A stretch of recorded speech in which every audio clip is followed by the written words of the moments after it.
Okay, if we move on to the squad announcement, just like to say that delighted that our Chief Executive Jonathan Ford is here, accompanied by the new President of the Football Association of Wales, Mr Kieran O'Connor,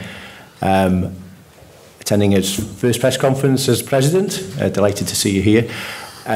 So we'll move on. You've all had the squad, so who'd like to ask the first question to Ryan? Michelle. Ryan, you've been in this job since January, but these are your first qualifiers. Are you selecting this squad with anything different in mind, or are you approaching it just the same? No, I mean, yeah, you're right. It's been a bit of a long time, a bit of a long wait with the 3 games that I've had before. But yeah, this proper stuff starts now, and I'm excited. But no, it's always, you know, looking towards obviously the games coming up, but with a little eye onto the future as well. And I think I've showed that with the players that I've picked, you know, players who've served the country so well, who are playing well at the time, but also young players who I want to push them, more established players also. Looking at the young players, there's a lot of players here in sort of single figures of caps, so not that much experience, but why are you going for, I mean, there's a mix of experience, but why are you going for the younger players as well? Because they deserve to be here. They've played well, they've had good pre-seasons. When I've had them before, they've showed really good attitude and really good quality. And I think it's always good to have a group of young players come through together with the established players. So the established players can lead by example and show what it takes to be an international footballer. Talking of experienced players, a name that's been mentioned, would he make the squad or not, was Ashley Williams. He's in. Will he still be the captain of Wales? Yeah, Ash has been fantastic since I took over. Fantastic captain, leader both on and off the pitch, and no, nothing's changed in that respect. And good to see him playing regular now at Stoke, and yeah, I'm looking forward to seeing him. And Paul Dummett is available again for international duty. He returns. How much of a boost is it to have him in the squad? Yeah, it is a boost. I mean, when I took over the job, I had a brief chat with him about coming back. He didn't feel it was the right time with Newcastle sort of fighting relegation, but he's in a good place now. He's playing regular. He was captain at the weekend, so it was a great honour for him to captain his boyhood club. So he's in a good place, and obviously he's got a lot of quality as well. So yeah, I'm really happy with Paul joining us and looking forward to working with him. There's no Neil Taylor, there's no Hal Robertson-Kanu. Can you tell me a bit about the futures of them in terms of their international future? No, regarding Neil, yeah, I've got Paul and Ben Davis obviously in them positions. Hal, unfortunately, has took the decision to retire. I spoke with him yesterday, and it was a really difficult decision for him. He's had a tough 6 months or so. He had a real difficult birth of his baby, and also he wanted to concentrate on his club career with West Brom. You know, it's a tough league in the Championship, and he just feels that time away from his family at this point wouldn't be good for him and wouldn't be good for us either. So, but you know, I think it's a good time to remember what, you know, that iconic night in against Belgium when he scored that goal, and he will forever be an icon in Welsh fans after scoring that goal on that fantastic night. So I wish him all the best, both on and off the pitch going forward. And playing Republic of Ireland, I saw that the social media account tweeted when that was announced that time for revenge after last year, of course. Do you think like that? And does the squad feel like that they can get their revenge on Republic of Ireland? No, I don't think it's about revenge. Obviously, it was a disappointing night, and you know, I know that the lads can't wait to play Ireland. It's a fantastic game. But no, I don't think it's about revenge. Obviously, it's a new manager, a new start, and a new start to an exciting tournament. So I think it's more about that, really, and getting the result and getting off to a good start in the Nations League.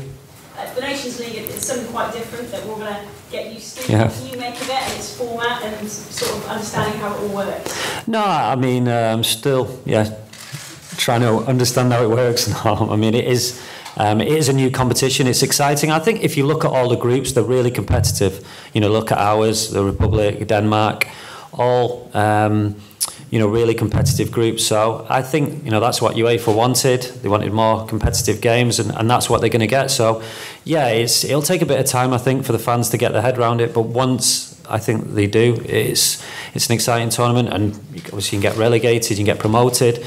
and it's another chance to qualify for the Euros as well. Just a final question from me. Can I just ask you quickly about Manchester United and Jose Mourinho? He was mentioning the word respect, and he said it 5 times on Monday evening, his post-match presser. You know what it's like to be in that position. You know what it's like to face us, the media. Do you think Jose gets enough respect? Well, I think just purely coming from, you know, me being a United fan, I was there on Monday. I think it's a time for the fans to stick together and get behind the club, get behind the team, get behind the manager, get behind the coaching staff. That's me purely speaking as a fan. I think it's a tough time at the moment, but we've had tough times before and we've come through it. So they've got a tough game at the weekend. Actually, when I was assistant, Burnley was one of the games where I was setting up the cones before the game and I was thinking, I wouldn't mind playing today. There wasn't many times that I thought like that, but you walk out the tunnel, the United fans are surrounded around the tunnel, and it was one of them games where I thought, yeah, I wish I was playing today. So it's a fantastic game to get rid of all that negativity around the club. It's a tough game, but yeah, I mean, purely speaking as a fan, I hope we come through it sooner rather than later, and yeah, I'm sure we will eventually. Thank you, Ryan. Thanks. Ryan, Thanks, Michelle. Rob, sorry. Morning, Rob. On that, your 12-1 would be to succeed Jose. You expect a call anytime soon? No, and I'd keep your money in your pocket if I was you. You normally do that anyway, don't you? You know me too well. Paul Devon, have a Premier League player sort of back on your roster again. Yeah. Was there any thought about sort of commitment? Because some fans will say, oh, hang on, he can't pick and choose. Well, how do you answer that? Yeah, I mean, I spoke to him, like I said, when I took over the job. He was coming back from an injury, and Newcastle were sort of fighting relegation, so he didn't think it was the right time. So I understood that. I left it open. I said, we'll talk in the future, which we did. We talked after the weekend, after the game against Chelsea. And he was really excited. You know, he felt that you know, it was difficult for him coming away and not playing at the time, which you can understand, especially when you're playing at a big club. Now he's not guaranteed to play, of course, but like you say, he's playing in the Premier League. He's playing regular, and he was available for selection. And the conversations that I've had with him, he's always been really positive, and he can't wait to get back. So now I'm looking forward to having a player of his quality, you know, training next week. On Ashley, he was saying even in China it's been a tough year for him at Everton, and he's had a difficult start at Stoke as well. There was no hesitation in your mind though? No, because he's been a fantastic player and a captain since I've took over. You know, I've seen firsthand the quality that he possesses. Yeah, he's had a tough time, but he'll come through it. And like I say, now he's starting to play regular, and he always enjoys coming away with Wales. I've seen that firsthand, and he's the captain, and nothing changes in that respect. So yeah, there was no hesitation in first of all, you know, picking Ash and changing him as captain either. And can it be you've been in a position maybe going through a hard time coming away with your country, can be an almost a break that you welcome, be a fillip to you? Yeah, it can be, and especially this group of players as well, because you see, I've talked about it before, the team spirit and how much they enjoy coming away and playing for their country. Yeah, it can be a sort of little escape. So with obviously 2 competitive games and 2 important games as well. Tyler Roberts has been a slow burner really. He's been in the age groups for quite a while, been seen as one for the future. Is now his time, do you think? Well, yeah, I mean, obviously with the news of Hal, there was a spot there, and there was a few options, but we watched him last night. He did well. I spoke to Pagey about him, and yeah, he's been really impressed with him when he's had him. So no, it gets a chance for me to look at him, just like it before the Mexico game. You know, I seen a lot of young players that I'd not seen before, and was really impressed. So yeah, it's his chance to shine, and I've given him a chance to take it, and yeah, I'm looking forward to that. And you're getting Gareth Bale, it appears, in prime form again. You must be excited about that as well. well. Yeah, I don't know when. He's never in form. Yeah, he might not be playing last year for Real Madrid, but he was always flying. So, yeah, you know, I've spoken about Gareth numerous occasions. Forget about the tremendous player he is. He's a brilliant person to have around the squad as well. So, like you say, he's in a good place. He's scoring goals. So, yeah. But it's been different for him, hasn't it? Because almost he's had to step up with the departure of your old mate Ronaldo. Yeah, but I think, you know, he's been there a long time now at Real Madrid. You know, especially for a Real Madrid player, it's a long time, and you know, he's a world-class player, and he keeps getting better. Keeps getting better with his game and his goal scoring, and yeah, we're really lucky to have not like I say, not only a player like that, but a person like that as well in the squad. Do these two games feel different to you because they do have that competitive edge? They may do from the outside, but for me personally, you know, I put pressure on myself, whether it be you know, the games in China or the game against Mexico. Of course, there's more riding on these games, but for me, I put pressure on myself and want to do my best, whether it be the games in China or in LA, to these games. So yeah, of course, there's a little bit more riding on it. It's a new competition. It's a chance to qualify for a Euros, so it is different. But for me, you know, it's just the same. And you know what sort of test Ireland will provide? Yeah, you do, because you know it's a bit of a derby. Obviously, you know the players is a bit different from playing other countries where you know the majority of the players that are going to be up against you. And obviously we've got recent history against them, being in the same group. So yeah, it is a little bit different. And Denmark, this appears to have been summed up over whether the game will actually go ahead, but do you just prepare normally and take what comes? Or? Yeah, I think, you know, whatever's happening over there will get sorted, and yeah, I'll be preparing for the game as normal. It was the same before the Mexico game, actually, wasn't it? Yeah, it was, yeah. Two huge games for you. A massive game for Welsh football on Friday when the women's side take on Phil Neville's England team.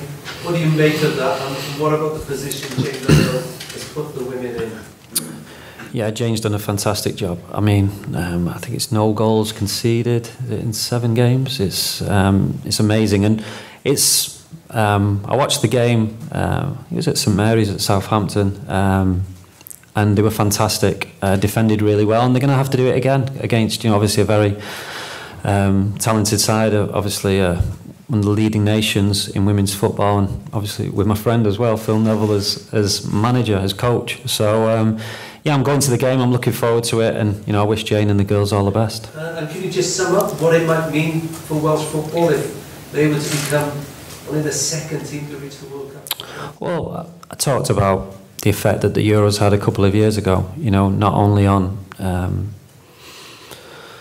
now, but generations, and it'll be the same. You know, you can just imagine the hype around it within the country if they do qualify. I don't want to talk too before. Obviously, it's a big game, but yeah, it'll be huge. It'll be massive, like you say, since '58, and it'll be a wonderful achievement by Jane and the girls, and I'm really looking forward to the game. And the last one for me, the sponsorship deal today, does that show that the FA of Wales are moving on now from Euro 2016? Because you've basically got to start a new chapter now, haven't you? Yeah, we have. I mean, we have to improve both on and off the pitch. You know, you don't stand still in football. You have to keep improving. You have to keep doing your best, and that's what I want to do on the football pitch. And obviously, the FA want to do that off the pitch as well. Which you know, with us and the players, whenever we can help, we will. Thanks. There was a time when the Wales squad was, you could predict it 2 days before. This is a massive change since you've been in. Does it feel like your squad now? Are you happy with the players there? Yeah, I'm excited. You know, a lot of the players are playing. I'm excited by the young players, but also the older players. You know, I want the older players to show the younger players the way. But also, I've said before, younger players can inspire older players as well. When you've got young players nipping at your heels, and you know, it makes you better. And I want everyday competitive training as if it was a match, and that's what I've had so far. I've been really pleased, but yeah, I believe in giving young players a chance. I had that chance, you know. I played for my country when I was 17, so you give players a chance, it's then up to them to take it. You mentioned the third league game where you fancy playing that day. Would you fancy playing with this lot? Did you enjoy yourself in this team? Yeah, I mean, you see obviously a lot of the fantastic players that I've picked. No, them days are gone, I'm afraid. Just with the talk about the Euros, over the summer watching the World Cup, it was hard for Welsh fans to watch because we'd had a taste of the Euros. Yeah. Being a manager there as well, experiencing the whole thing, did you feel Wales need to be at that level getting to these tournaments? Yeah, I really enjoyed it. I was there 5 weeks. It was a fantastic tournament. But yeah, you're 100% right. It gives you that feeling. It gives you that more of a push that you want to be at the next, championship. It was at the next World Cup, and it just made me even more determined seeing it firsthand, going to the games. The atmosphere around games. It just feels like we need to be there. And just finally, you mentioned Robert Page as well. It's interesting to see the guys coming through the age groups. Is there a conveyor belt that we're going to see? Yeah, Page is not happy with me. Nicking all his players. No, I mean, I've been in obviously I play with Page in close contact since I took the job, and I'm thankful that he gives me a little bit of an insight into not only the players, how they play, but also what they're like as people. So, yeah, I mean, it's great. It's what we need. There's a lot of players who have done so much for the country over the last few years, but they need to be pushed. They need to be pushed, and that will make them better players as well. And that's what I want. I want competitive squads. I want competitive teams. Thanks. Right, are you likely to drop some of the younger players back into the 21s during the break? Yeah, there's a big group of players to choose from, and it wasn't easy choosing that 25. So there was players who, quite rightly, after the camp that I had here in Cardiff before the LA trip, that impressed me, did really well, and could have quite easily got into that squad. So yeah, depending on form, depending on injuries, there will be a lot of changing about, during the next 3 camps. Okay, thank you. Diolch yn fawr. After Ryan, Rob Page will be down here to announce his under-21 squad, and you can get his real thoughts on the... so he'll be down here with Owain. Ryan will be doing 20 minutes or so with a written